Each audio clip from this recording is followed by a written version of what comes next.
ಬೇರೆ ದೇಶದ ಸಂಸ್ಕೃತಿ ಈ ರೀತಿಯಾಗಿ ನಾವು ಅನುಕರಣೆ ಮಾಡೋದು ಬೇಡ ಅಂತ ರಾಜು ಅವ್ರು ಹೇಳ್ತಾ ಇದ್ರು. ಅದ್ರ ಜೊತೆಗೆ ನಾನು ಒಂದು ಚಿಕ್ಕದಾಗ ಆ್ಯಡ್ ಮಾಡಿಬಿಡ್ತೀನಿ, ನಮ್ಮಲ್ಲಿ ಮದರ್ಸ್ ಡೇ ಫಾದರ್ಸ್ ಡೇ ಅನ್ನೋ ಕಾನ್ಸೆಪ್ಟೇ ಇಲ್ಲ. ಭಾರತದಲ್ಲಿ ತಾಯಿಯ ದಿನಾಚರಣೆ ತಂದೆ ದಿನಾಚರಣೆ ಅನ್ನೋದಿಲ್ಲ.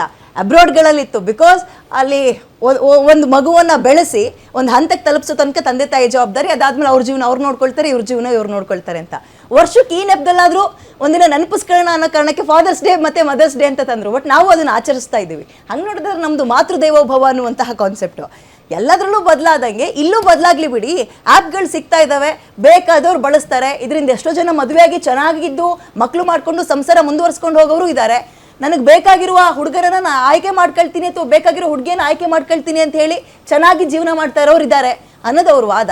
ಇದೇನು ಅಂದ್ರೆ ವಾದ ಅಂತಲ್ಲ, ಆಕ್ಚುಲಿ ಇದು ಫ್ಯಾಕ್ಟ್. ಒಪ್ಕೊಳ್ತೀನಿ, ಆ್ಯಪ್ ತಂದಿರೋದು ಉದ್ದೇಶ ತಪ್ಪು ಸರಿ ಅಂತ ಹೇಳಲಿಕ್ಕೆ ಹೋಗಲ್ಲ. ಈಗ ಇದೇನಾಗ್ತಾ ಇದೆ ಅಂದ್ರೆ ನ್ಯಾಯಾಲಯ ನೀಡಿರತಕ್ಕಂಥ ಇದು ಆದೇಶ, ಈಗ ಅನ್ಯೋನ್ಯತೆಯಿಂದ ಗಂಡ ಹೆಂಡತಿ ಸಂಬಂಧ ಚೆನ್ನಾಗಿರುತ್ತೆ. ಇಲ್ಲಿ ಏನಾಗುತ್ತೆ, ಮನುಷ್ಯ ಯಾವತ್ತೂ ಹೊಸತನವನ್ನು ಹುಡ್ಕೊಂಡು ಹೋಗ್ತಾ ಇರ್ತಾನೆ. ಅದು ಎಲ್ಲರ ಒಂದು ಸಹಜ ಅಭಿಪ್ರಾಯ.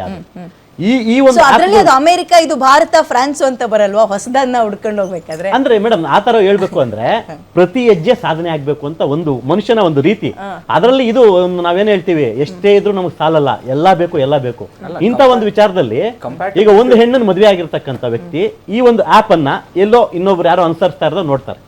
ಆಯ್ತಾ, ಚೆನ್ನಾಗಿರೋ ಅನ್ಯೋನ್ಯತೆಯಿಂದ ಇದ್ದಂತ ಗಂಡ ಹೆಂಡತಿ ನಾನು ಒಂದ್ಸಲ ಟ್ರೈ ಮಾಡೋಣ. ಈ ಒಂದು ಬದಲಾವಣೆಗಳು ದಾರಿ ಆಗುತ್ತೆ.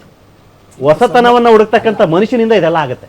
ಅದು ನಮ್ಮ ಒಂದು ಪೊಲೀಸರು ಕಾನೂನು ನಮ್ಮ ಮನೆ ಒಳಗ್ ಬಂದು ನಮ್ಮನ್ನ ಕಟ್ಟಿ ಹಾಕಕ್ಕಾಗಲ್ಲ. ನಾನು ಏನ್ ಕೇಳ್ತಾ ಇದೀನಿ ಅಂದ್ರೆ, ಪ್ರತಿಯೊಬ್ಬ ವ್ಯಕ್ತಿಗೆ ತನ್ನದೇ ಆದಂತ ಒಂದು ಬದ್ಧತೆ ಇರಬೇಕು. ಅದು ಮ್ಯಾಟರ್. ಅದು ಯಾವ್ದು ಮಿಸ್ಯೂಸ್ ಆಗೋದಿಲ್ಲ. ಈಗ ವಕೀಲರು ಹೇಳ್ದಂಗೆ ಪ್ರತಿಯೊಂದು ಎಲ್ಲಕ್ಕೂ ಆಪ್ಷನ್ಸ್ ಇದ್ದಾವೆ. ಅದು ಈಗ ನಾವು ಹೇಳ್ತೀವಲ್ಲ, ಮೊಬೈಲ್ ನೀವು ಯೂಸು ಎಷ್ಟೋ ಇದರಿಂದ ಉಪಯೋಗ ಇಲ್ವಾ, ಎಷ್ಟೊಂದು ಉಪಯೋಗ ಇದೆ, ಅಷ್ಟೇ ದುರುಪಯೋಗನೂ ಇದೆ. ಅದರಿಂದ ಹಾಳನೂ ಆಗ್ತಾರೆ, ಅದು ಒಳ್ಳೇದು ಆಗ್ತದೆ. ನಮಗಂತೂ ಈ ಇನ್ವೆಸ್ಟಿಗೇಷನ್ಗೆ ಈ ಮೊಬೈಲ್ ಸಿಕ್ಕರೆ ಒಂದು ರೆಡಿಮೇಡ್ ಫುಡ್ ಸಿಕ್ಕಂಗೆ ನಮಗೆ ತನಿಖೆಗೆ ಎಲ್ಲ ಇದರಲ್ಲೇ ಇರ್ತದೆ. ನಮಗೆ ಪ್ರತಿಯೊಂದು ನಮಗೆ ಅಥೆಂಟಿಕ್ ಆಗಿ ಡಾಕ್ಯುಮೆಂಟ್ಸ್ ಇದ್ದಂಗೆ, ಇದು ಬ್ಲ್ಯಾಕ್ ಅಂಡ್ ವೈಟ್ ಇದ್ದಂಗೆ. ಸೊ ಮುಂಚೆ ನಾವು ಇದು ಇರ್ಲಾರ್ದಾಗ ಅವಾಗ 3rd ಡಿಗ್ರಿ ಏರೋಪ್ಲೇನು ಅದು ಇದು ಏರಿಸ್ತಿದ್ವಿ. ಈಗ ಅವಶ್ಯಕತೆನೇ ಇಲ್ಲ. ಓಕೆ ಸರ್, ನೀವು ಹೇಳಿದ್ದು ಓಕೆ. ಬಟ್ ಈಗ ನೀವು ಹೇಳ್ತೀರಿ ಯಾವ ಪರಿಸ್ಥಿತಿಗೆ ತಕ್ಕಂತೆ ಹೈಕೋರ್ಟ್ ಅಲ್ಲಿ ತೀರ್ಪನ್ನ ಕೊಟ್ಟಿದೆ ಅನ್ನೋದೇ ನಾವು ಪರಿಗಣಿಸಬೇಕು ಅಂತ.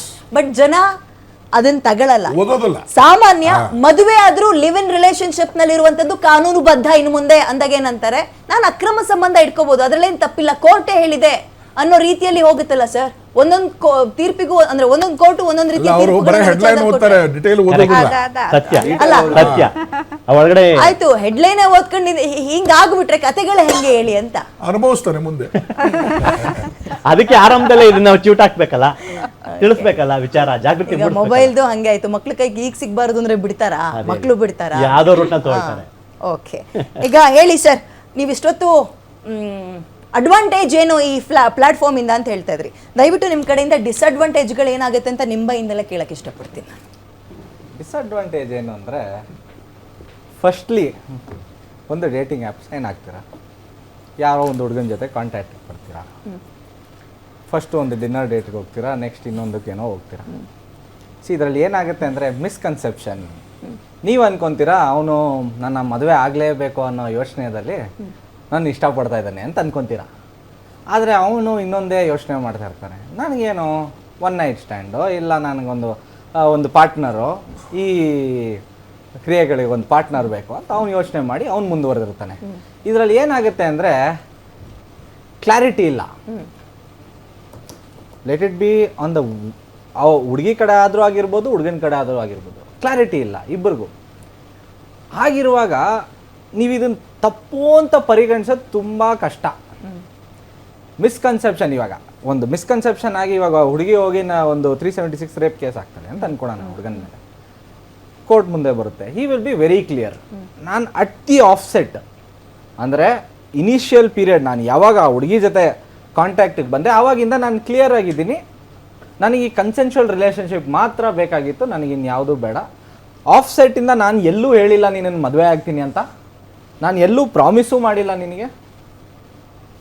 ನನಗೆ ಏನೇ ಇದ್ದರೂ ಒಂದು ಕಂಪ್ಯಾಟಬಿಲಿಟಿ ನೋಡಿ ಚೆಕ್ ಮಾಡಿ ನನಗೆ ಒಂದು ಕನ್ಸೆನ್ಷುವಲ್ ರಿಲೇಶನ್ಶಿಪ್ ಬೇಕಾಯಿತು, ಹಂಗಂತ ನಾನು ಮುಂದುವರೆದೆ. ಹಾಗಿರುವಾಗ ಕೋರ್ಟ್ ಏನೂ ಮಾಡೋಕ್ಕಾಗಲ್ಲ ಅವ್ರನ್ನ.